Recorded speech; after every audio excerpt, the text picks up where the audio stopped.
বাংলাদেশকে সর্বপ্রথম স্বাধীনতা স্বীকৃতি প্রদানকারী দেশ কোনটি? ভারত, নেপাল, ভুটান, যুক্তরাষ্ট্র। প্রশ্ন হচ্ছে এর সঠিক উত্তর কোন দেশ?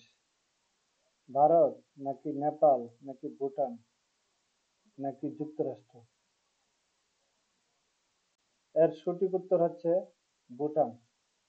ভুটান বাংলাদেশকে সর্বপ্রথম স্বাধীনতা স্বীকৃতি প্রদান করেন 1971 সালে 6 ডিসেম্বর এই স্বীকৃতি প্রদান করেন।